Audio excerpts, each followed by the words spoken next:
that 5, if you don't mind. Yeah, that's fine. That's fine. God darn it. I am sorry. That That's was okay. so good. We were doing good, We're doing great. I cannot believe it, but so it goes. Okay, here we go. We're going to go from the start. It's going to be just as good, maybe even better. We're Yes. skipping question 5. My apologies. That's Let me fine. grab one thing. Oh, it was so good. Let's see. Okay.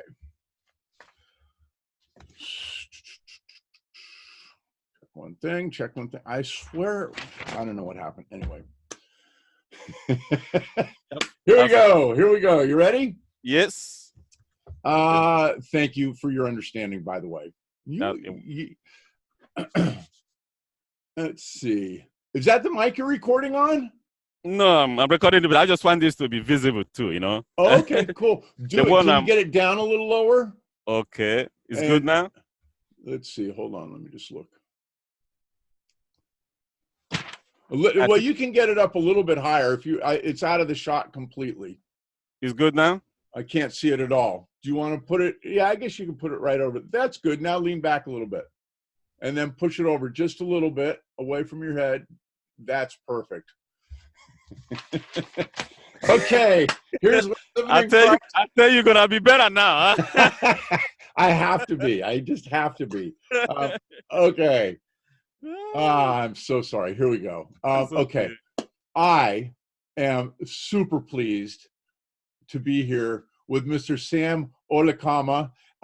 You are a parishioner at Redeemer's Chapel. Thank you so much for being here, and I'm really excited to hear about Redeemer's Chapel and why it's important. So the first thing that I want to know is, what is it that helped you to find this church? How did you come to know the church? Chris, thank you for having me on this show. The first time I heard about this church was actually through a friend of mine, my co-worker. He came to me one of the evening when we are working at the downtime. I work at the Maryland Correctional Institution. I'm a correctional officer by profession, by the way. So this officer, a friend of mine, came and told me, you didn't know what the news in the town is? I said, what's going on? Because we share information and we kind of gist each other. He said, Pastor Kobe has opened his own church. And on the first day of the church, over 1,000 people showed up for the ministry, for the church. I said, wow. Chris, I know you don't know the background a little bit. This is a pastor, a resident pastor of Winners Chapel in Maryland. And there is some kind of a misunderstanding between him and the management of the Winners Chapel or the overseer in Nigeria. So they forced him to resign. And when he resigned, he formed his own church. And that was what my friend was telling me. He said there was a spontaneous amount of sympathy and a lot of crowd wanted to support him by joining his church. That was why he told me he's a buzz in the town. 1,000 people starting a church on day one he's never heard of. He told me, I said, I'm gonna go and experience myself. I'm not gonna hear only, let me go and see. That was how I heard about this church, Chris, for the first time. And so what was it like the first time being there? You were there the first day that they opened?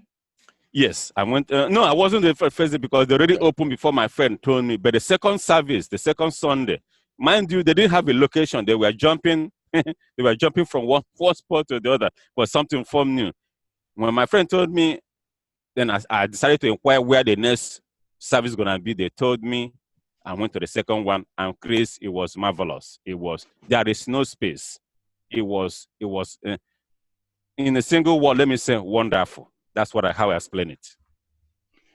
And so what was it that was wonderful about it? Was it the people, the pastor? I mean, it must have been a lot of different things that really connected you when you went there the first day. Yes, it's a lot of months. A lot of both and not. Let me share a little bit, Before then, I was worshiping in another church. And Chris, if I may give you a little bit of background, in this Maryland area or Washington, D.C., Virginia, Metropolitan area, majority of the African churches are predominantly Nigerian-led pastors, and mostly from one particular tribe called the Yoruba tribe. I've been virtually to several churches. I mean, I can tell you I have been to up to 7 different churches, and all these 7 different churches, their pastor is a Yoruba and from Nigeria.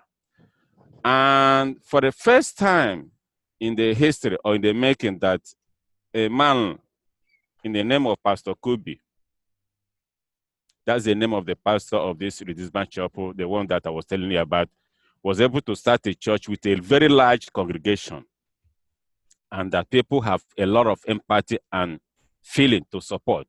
It's not like there's no other churches. Most of that tribe, whatever, may have a church, but usually they don't get the number of congregation like this Pastor Kobe. I mean, they get 1 or 2, and usually most of them struggle and they can fall out. I mean, within years, you don't see them anymore. But this church, like I said, is a little bit unique in the sense that, I mean, I have never seen a church that started on day one with 1,000 congregation, and every member was passionate, sincere, empathy towards this man for whatever has transpired from where he came from. I don't know the detail, and I don't want to, misquote it. But again, something must have happened that a lot of people feel that he has been wronged, and that they wanted to support him, to encourage him, since he spoke the word, and most of them have been related to his ministry. So that is about, and again, coming to that church and seeing the man spoke from his heart, ministering, telling the truth, makes it even overwhelming that you can't help but say, hey, I'm going to be here. That's a little bit of, in a nutshell, if I may tell you, what makes me to, say that, yes, this is a very wonderful experience, and I'm going to hang in there. I'm going to stick to this church. Well, and the thing that I think is also interesting is that there may have been this initial sense of maybe Pastor Kobe was wrong, or it shouldn't have happened the way that it did.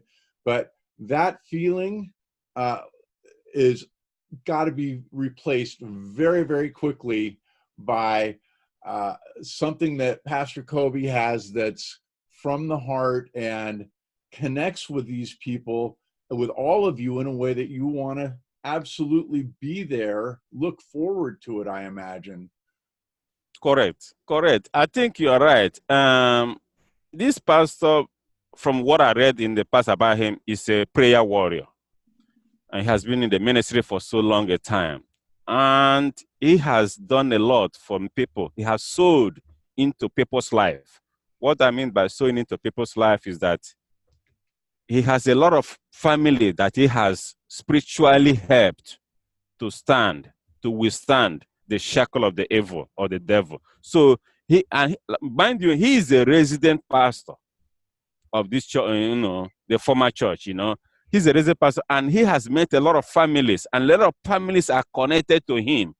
I mean, they know him. They don't know the overseer in Nigeria or whatever, They know who spoke the word to them and the faith of the word. I'm not going to say he's Jesus, but when he speaks to you, he speaks from his heart, and you see results, and he speaks the truth.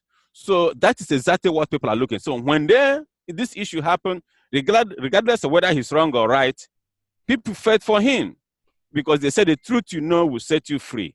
Because the people have been with him. He has been to people's life. He has sowed into people's life. He has helped a lot of family. He has preached a lot of family. He grew the church. So that is why there was a whole lot of spontaneous feeling and appreciation for him, and people supported him heavily, and I quite support that. That is probably what makes him stand out from the rest of the crew. So when you first go there, you see this amazing love for this man and this man's love for his congregation, right? I mean, yes. It's got to be so strong. And yes, Chris. Again, I know we don't have too much time but again, if I'm going to give you a little bit here, prior to his going there, like I tell you before, he was forced to resign. Like he said, he didn't mean to form a church. A prophecy come from Pastor Rodney. You may know him from Florida, another ministry. Call him to encourage him to start a ministry and gave him $10,000 to start a ministry and prophesied into his life. Just imagine, when this man left his former church, where he was, kicked out or whatever, have misunderstanding, he has no money to start his own ministry. It has to come from an advice or a prophecy from a man in Florida. Mind you, we're in Maryland. The pastor, Rodney, is in Florida. He's a white Caucasian. He's not even African. He's not a Nigerian. He has to sow into his life to say, okay, start a ministry. And the first day he started this ministry, you got over 1,000 people showed up in his church. Isn't it a wonderful? I mean, what else could you expect from it? I mean, we look for miracle every day. What other miracle are you looking for other than this? And people, it's not just that even his own money, it was advised from somewhere else, and people poured in, sold their heart, open up, the church blossomed, and it's still growing up to today. You see, that is what I call miracle, and that is what I think, again, to add to what as makes this thing so unique and stand out from the rest of the churches to me. And so talk a little bit more about what it is that you think makes this church special. I imagine a big piece of this is that you're primarily a Nigerian church, aren't you? Yes, I am. It's like I said before, I don't want to be political in this, this is ministry, There's a lot of churches in the Washington, D.C. metropolitan area. Majority of the African churches here are predominantly Nigerian, Yoruba Nigerian-led pastors.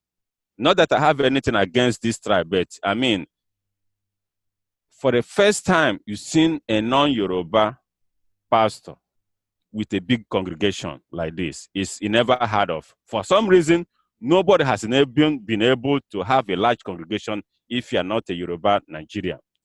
I'm not the world, the world is open. I mean, we are brothers and sisters. But for this man to be able to stand out from this guy like this, that to me, that's number one, what makes it unique. Number two,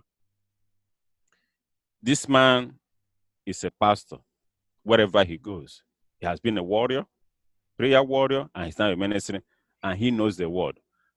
And if he was a pastor in his former Redeemer's Church, Winner's Chapel or whatever, he's also a pastor now. He knows the word. What you are, regardless of where you are, where the circumstance will move you or push you. So when this thing happens, you never know the will of God, how God wants it to. To me, there's a purpose in everything. So this is opportunity for God to say, to me, I'm making that look at this angle. Look at it as God is a wonderful God. He shows things in a very strange way. There's a reason why things happen for where they happen. And again, this man speaks from the heart. I wish I would invite you even. I know you're in California, maybe to come one of these days. If you come to this congregation, Chris, you will feel it. You will hear the word. You'll be inspired. You'll be connected. He may not be the perfect pastor. He may not know the Bible from Genesis to Revelation. But the little he knows, he will impact it. He speaks with emotion, feeling that will make you leave that church, feeling inspired for almost the rest of the week. That's what makes it special, Chris. And isn't that what we all want, is to feel that? I mean, obviously, for him, it comes from the heart, doesn't it? I mean, you can almost feel it pouring out of his heart and into your own. Isn't that what we all want from our church, from our religion? It is, Chris. I mean, if it's not, I don't know what else it is. That's exactly. That's exactly right. So when everybody comes together, what's it like? It's got to be, I mean, even before you see Pastor Kobe, it's got to be a pretty special experience. It is. Not that I'm against white, Caucasian, or whatever other ministry, but what makes an African church a little bit unique is that when you come to the African church, or predominantly what I call African church, the pastors tend to understand because they have been through what you have been through in the past. They feel you. They know your struggle. They've probably gone through the same thing you've been through because they were here too. So you kind of feel like when you come to, you see people of your folks, you see people that are very much related to you. Not that other churches and everything. When somebody who doesn't understand you, don't know your background, is talking to you, there seems to be a vacuum. Right. Even though he feels passionate about you, but he doesn't relate. He doesn't understand the pain you've been through. So when you come to a congregation like this, Redeemer's Church, Church of Christ, the Ark of Love, you see love. You see people of the same struggle with you. Those you are better off, those are better than you, and you can relate. You get that overwhelmed because this place, a lot of people are struggling, a lot of people are lonely, most are depressed. For the first time when you come to this gathering, you feel like you come to your folks. The energy, Bob Prato says vibration. The energy generated in that environment is very inspiring, is very encouraging, is very refreshing, and it uplifts you up to whatever circumstance you are going through, Chris. One of the sayings on the homepage of your site, the website, which by the way is redeemerschapel.org, is seek God, live Christ. And it feels like that's exactly what happens, is that you get to seek God in this at Redeemer's Chapel, and then you get to live it through the week. Man, I want that kind of, and it's not, the thing that I think is really interesting, Sam, it's not motivation, isn't it? It's not like, go out and go get them, killer, you're going to do great. It's all about feeling that connection to who I come from and being able to connect with that throughout the day. It is, Chris. And again, if I may share one secret, I've never shared this secret. Let me share this secret for the first time. Whenever I come to this church and this pastor is ministering, I feel so much inspired. I get ideas. You see, there's a saying that says, nothing ever happened without inspiration. This man, this minister, this pastor, when he speaks the word, I feel connected. He speaks from the heart. I mean, I've seen other churches, Chris, name me, I've seen other pastors. For the first time, I see a pastor that speaks from the heart. He cares for you. He wishes he's going to take the pain away from you. He knows what you are going through because what? He has been there. He's not talking to you, okay, do this, and Father, preach the Bible, whatever, go home, have a nice day, drop your money. He feels you. He understands. He wish he can make a wave a magic wand and everything will disappear. You get connected. It's not that somebody, anybody can pick a Bible and start preaching. That's not, as long as you can read English, you can read it in the Bible. But he makes you understand. He like I said severally, he may not know too much about the details, but the little he knows about it, he will share it with you in love.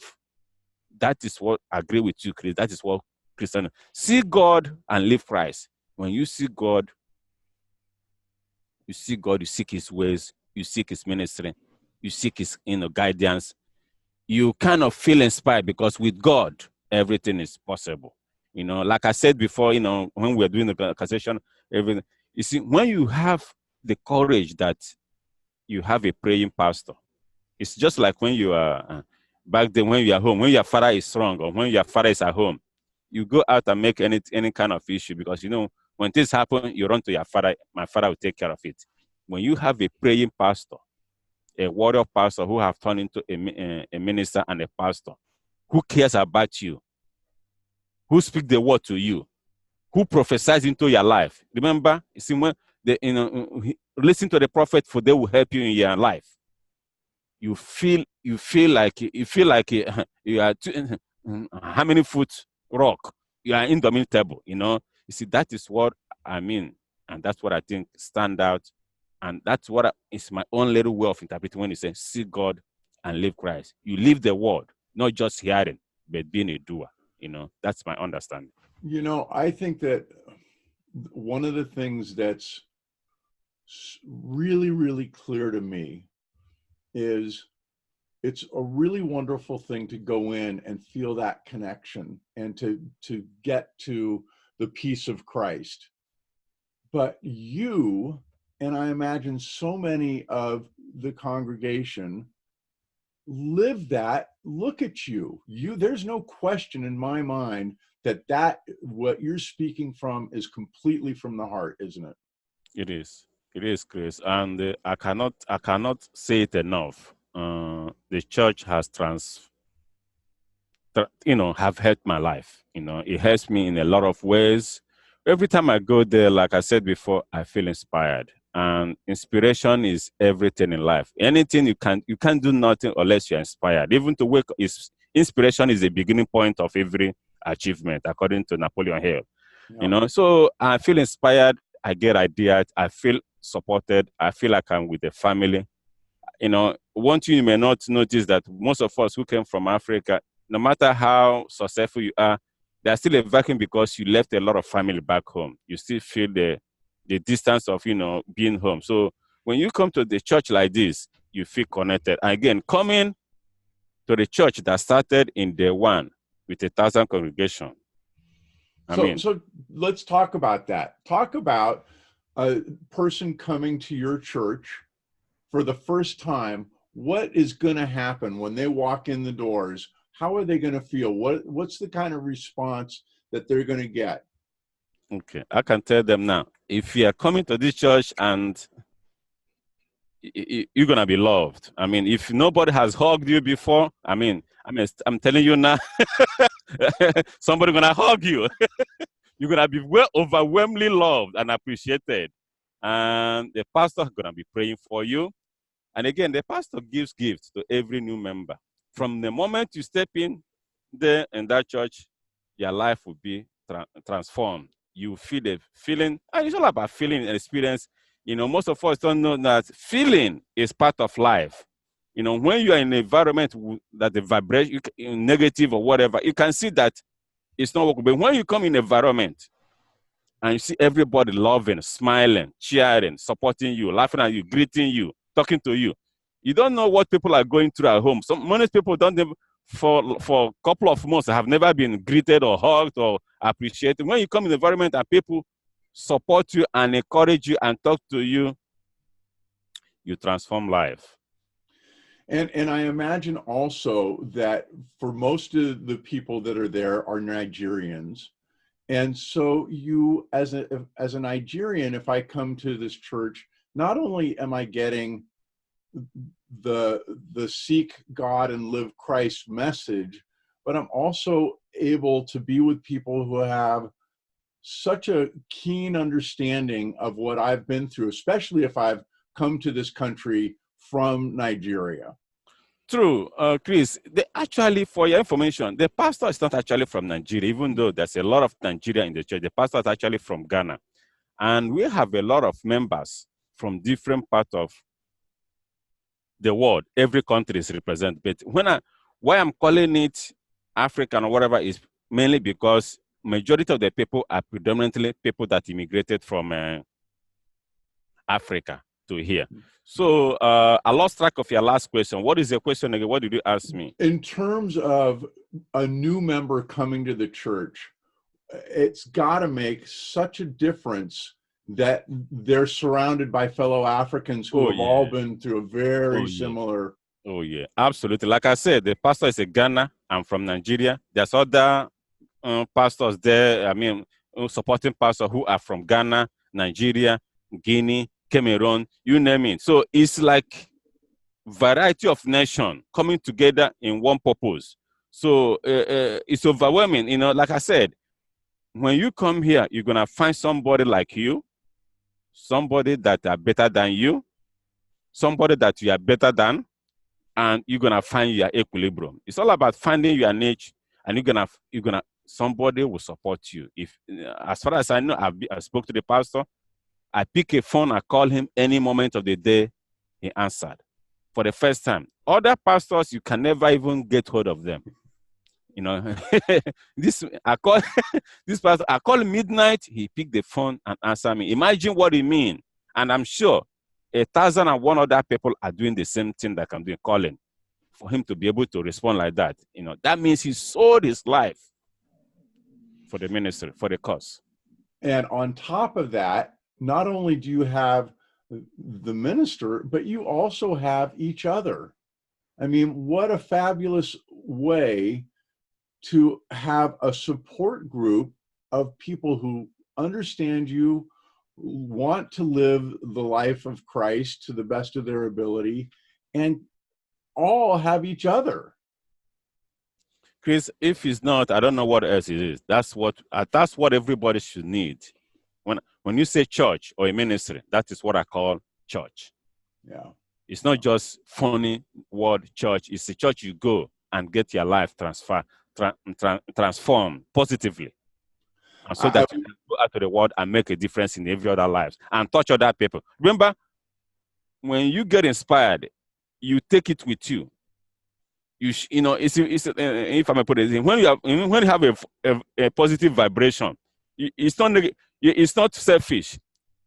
As you go, you share it everywhere you go because it becomes very contagious. When you are happy, I don't know if you notice, I'm sure you must have noticed, when you are happy, you remember, you share the happiness along the way as you go. People will be like, hey, what's because you are excited, you're happy. Likewise, when you are negative, you share your negative. Everywhere you go, you'll be fighting, struggling, quarreling. It's the same way. You are not going to be any good at sharing negativity. but you really do. I mean, Sam, I feel it. I feel like you get to live this on a day-to-day basis and not just have it be a check-in on Sunday and hope that everything goes well the rest of the week. And having that leadership of the pastor has to be such a gift, that because it allows you to live that inspiration throughout the week. It is. And it's also got to be about, I mean, I imagine when you walk into that church, that it's almost like you lift a lot of the baggage that you've carried and are able to put it aside and feel uplifted. And it's not motivation, is it, Sam? It's not just like motivation or whatever. No, it's speaking from the word of God. It may be, even if it's motivation, still it's part of it. But again, it's not just speaking. Like I said, I'm old enough, Chris, to know that to differentiate between a flimsy word from the mouth and the word that comes from your soul or from your heart. You know, every time I listen to people speak, and I'm very good in this, or I've been to other ministers or whatever, I'm not just listening to the speaker. I'm matching what the speaker is speaking with what I see in his action or her action. You can tell me everything good that I should do, but when I look at your life, are you living what you are telling me? Are you expressing it? Can I relate to you? Sometimes even I give them a raw test. I mean, I'm very good, to see whether what this man is saying. Some of the churches I've been in the past before I made this pastor, Pastor Kobe. Sometimes they won't even like to see you. Some of them are so funny that you can feel it soon as you walk into that. This is not a place to be. It's all about, and again, we are very little bit, if I put that, mostly people from Africa, we tend to be a little bit tribalistic in our way, on trying to, some kind of segregation or trying to paint two people on our way. But that is one thing different from this church, Redeemer Church of Christ, the Ark of Love. It's not a tribalist. Like, remember what I told you before? Every church I have been in the past is a Yoruba-led pastor. And because it's a Yoruba-led pastor, every congregation, every member there that is a Yoruba tradition or native or indigenous, they tend to feel that this is their church and they will do whatever they like to do and get away with it. And sometimes the pastor will ignore it. But this is different in this church. Let me give you an example. This pastor even has to dismiss one of his immediate pastor because of some irregularities that is not supposed to be. For the first time in a ministry that I came, that this pastor was able to stop premenstrual and inter-membership sexual relationship that degenerate and that are sinful. He put a stop of it. And so far, he put in a stop of it. He may not know the secret of what people live in, but whenever he hear information, he investigates. He tries to purge corruption, sin, to the extent that he can prevent. I mean, we all are sinners, we understand, but regardless of we all are sinners, you cannot come to church to corrupt the members of the church or bring your outward living or whatever to infect other people who are trying to live spiritually and live pure. So he stands for the truth, he stands for the word, and he mean it when he said it, because I see it in his action. But I'll bet you that the way that he does that every single time is through love. Our church is Ark of Love. Absolutely, Chris. You nail it. It's all about love. So, any chance that you're leaving this church? What is your making? What will you say? I ain't going nowhere. This is a good place to be. It is. And that is why I'm sharing it. That is why I would love to share it. And that's why I invite my friends, my co-worker, my acquaintance, or whoever I met with. Just don't take my word for it. Come and experience it. I mean, don't believe me. Just come one day and compare and contrast. And that is why, I would like to. I want you to, even Chris, if you can. I know you are very far away off. Whenever you're in this area, come and see what Sam is speaking on this in this interview. I'm telling you, if I'm out that way and I'm there on a Sunday, you can bet I'm going to be there, and I'm going to be feeling the love that church has, because I know that's what's there. You express it so beautifully. And we all know, especially for Caucasian churches, the numbers are going down. And I think that the biggest reason that the churches aren't growing is because of that, as that lack of from the heart, with love, not judging others, where you walk in and feel inspired in what you're doing. It is, Chris. And again, it's everything you have mentioned. I don't know why the Caucasian are diminishing, but again, it's maybe because of population or whatever. But however, I see, for example, Pastor Benin is growing. Pastor Benin is leading a very large congregational church, and he is also a minister that I cherish. But however, the African churches, especially in this area, because you got a lot of immigration, a lot of immigrants from different parts of the country coming in, there is a need for a spiritual-based ministry, that somebody who can be able to get this ministry, get these souls together, be able to minister to them. And remember, it's all about the word. Pastor Kobe is not going in their house or whatever and whipping them and doing this. He's speaking the word, and the Holy Spirit will speak through the word and do the job. It's all about ministering.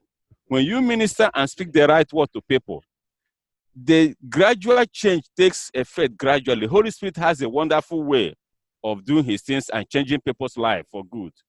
But you got a pastor who is genuine, who stand on the rock, who is not funny, and who is in alignment with Christ to speak that word to you. That is my understanding. Sam, you're amazing. And it's clear that Pastor Kobe and the Redeemers Chapel have had a huge impact on you. I think that the one last question I have is for anybody who's thinking about attending a church, especially if you've immigrated from Africa, but even if you haven't, why is it this is the one that you think for you is the best? Love. We are Ark of Love. When you come, You'll be pampered. You'll be cherished. You'll be loved like you've never been loved before. Come and see. That's all I can say. Just come and experience it. I'll have, and that is why I'm inviting every member of my family, friends, acquaintance, bosses, superior, anyone that I've met in contact to come for the first time. It's an Ark of Love. You see, the Ark of, the Bible said the Ark of Covenant. We are Ark of Love. That means we are full of love. It's flowing out abundantly. Come and take your share of love. That's how I will answer that question, Chris. Sam Olekanma, you can be reached at 301-357-9007. You're with the Redeemer's Chapel, where they seek God, they live Christ, as is so apparent from what you've expressed on this interview.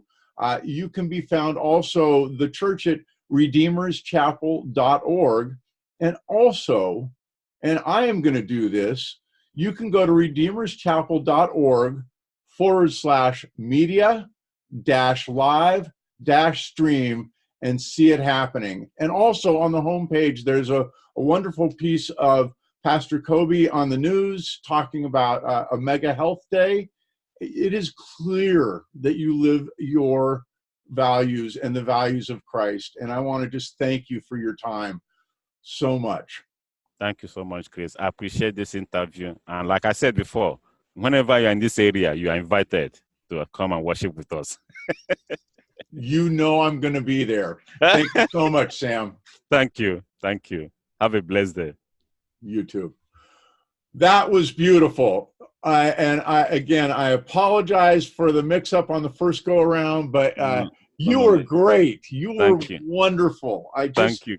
Thank you. It's better. I love it. I think it's good. It's going to come out good. It's going to come out great. Yeah. Okay, here's what I'm going to do. I'm going to just, like I said, tighten up the shot, re-render it. It'll take a few hours, and then I'll send it to you. And I want to do more with you, sir, anytime. You just... No problem. I have interview lined up for you. I'll do more. And trust me again, when this one becomes circulated, I'll have a lot of friends also who will like it and would like to do the same thing with you. I really love doing this, as you can tell, but you know, I can feel it in my body.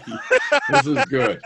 It's really good. Thank you. Okay, I'll get this off to you shortly, Sam. Thank you so much for finding me last night. I'm so pleased. It flows so quick. I just find you and communication flow quickly and boom, I make decision. You know, I mean, I drag a lot in making decision, but hey, I took that initiative and I put a plug right away, and I'm glad we get it done. Thank you so much. Me too. Again. Okay, I'll be in touch. Thank you, Sam. Have a blessed day. You do the same. Thank you. Thank you. I want to interview Pastor Kobe. Oh, I will make that connection too. I'll show him this. I'll let him. He will do that. He'll love it too. I'm sure I'll invite him. Thank you so much. Here's what I'm going to do. I'm going to send you two versions. I'm going to send you the raw version that's from end to end. Okay. And then a little later today, I'll send you the edited version. Very good. Very good. Thank you, Sam. Thank you. Take care now. Take care.